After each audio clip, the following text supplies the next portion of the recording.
ચલો મિત્રો, આજે અમે અમદાવાદ એરપોર્ટ જઈ રહ્યા છીએ. અમદાવાદ એરપોર્ટ એટલે એક સુનેરી જગ્યા કહેવાય છે. અમદાવાદ એરલાઇન્સ ઇન્ડિયા એરપોર્ટ એટલે ઇન્ટરનેશનલ એરપોર્ટ કહેવાય છે અમદાવાદનું, ગુજરાતનું. બરાબર, એટલે અત્યારે જે તમને હું વિડીયો બતાવું છું, વિમાન લેન્ડ થવાનું અને વિમાન ચડવાનો.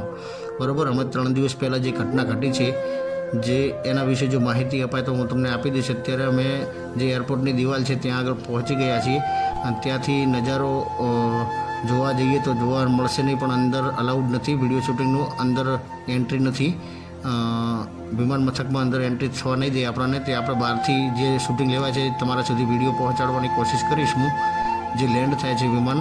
અને હમણાં 5 મિનિટ પહેલાં મારા જોડે માથા ઉપરથી જ વિમાન નીકળ્યું છે અને લેન્ડ થયું છે. એ લંડનથી આવેલું છે અને અત્યારે જે અમેરિકાથી વિમાન અત્યારે આવવાનું છે. જો તમારી સામે બી હાલ જ એક ઉતર્યું છે અને જે આ નજારો છે એ આવી ગયા છે. અમે પહોંચી ગયા છે દિવાલ જોડે.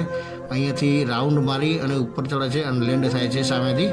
તો સામેથી એક વિમાન આવી રહ્યું છે, જો એ અમેરિકાથી આવે છે અને જે અમેરિકાથી વિમાન આવે છે એ અત્યારે લેન્ડ થશે. તમારી સામે નજારો છે, લાઈવ વિડીયો જોઈ રહ્યા છો તમે. આ અમદાવાદનું ઇન્ટરનેશનલ એરપોર્ટ એટલે કે જોવા લાયકની જગ્યા છે, પણ અંદર એન્ટ્રી થતી નથી. એટલે કારણ કે આ તમારા સુધી વિડીયો એટલા માટે પહોંચાડું છું કે તમે જોયેલું ન હોય તો નજારો જુઓ વિડીયો, અને વિમાન કેટલું મોટું છે કેટલું નથી એ તમને પૂરી માહિતી આ વિડીયોમાં બતાવવામાં આવે છે. અને જો તમારી સામે આ વિમાન આવી રહ્યું છે, અત્યારે અમેરિકાથી વિમાન આવી રહ્યું છે, અત્યારે લેન્ડ થાય છે. જો લેન્ડ થાય વિમાનનો નજારો જુઓ તમે. આ અમેરિકાનું વિમાન છે, અમેરિકાથી ઇન્ડિયા લેન્ડ થયું છે અમદાવાદ ઇન્ટરનેશનલ એરપોર્ટ પર.